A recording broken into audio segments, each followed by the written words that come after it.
السلام عليكم ورحمة الله وبركاته أعزائي المتابعين. سوف نقدم لكم توقيت مباريات يوم الأحد الموافق 28 من ديسمبر لسنة 2025 ضمن بطولة كأس الأمم الإفريقية، حيث تنتظرنا 4 مواجهات قوية ومثيرة.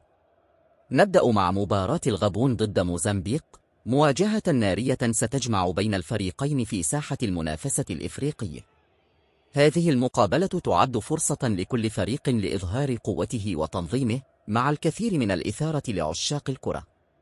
ستقام هذه المواجهة على أرضية ملعب إدرار في موزمبيق، على أن تنطلق صافرة البداية في تمام 1:30 مساء بتوقيت المغرب، تونس والجزائر.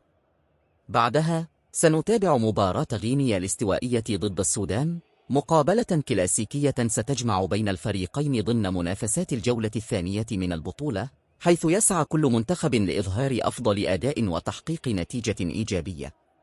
ستقام هذه المواجهة على أرضية ملعب محمد الخامس في الدار البيضاء بالمغرب، على أن تنطلق صافرة البداية في تمام 4:00 مساء بتوقيت المغرب، تونس والجزائر. ثم مواجهة الجزائر ضد بوركينا فاسو، مواجهة حارقة تعد بمنافسة قوية وإثارة كبيرة، حيث يسعى كل فريق للسيطرة على مجريات اللعب وتقديم مستوى رائع أمام جماهيره. ستقام هذه المواجهة على أرضية ملعب الأمير مولاي الحسن في المغرب، على أن تنطلق صافرة البداية في تمام 1:36 مساء بتوقيت المغرب، تونس والجزائر. وأخيرا مباراة كوت ديفوار ضد الكاميرون، سهرة كروية ستجمع بين الفريقين في واحدة من أبرز مواجهات اليوم، حيث يسعى كل منتخب لإظهار قوته التاريخية، بينما المنافس يسعى للرد بشكل قوي وتحقيق نتيجة مشرفة.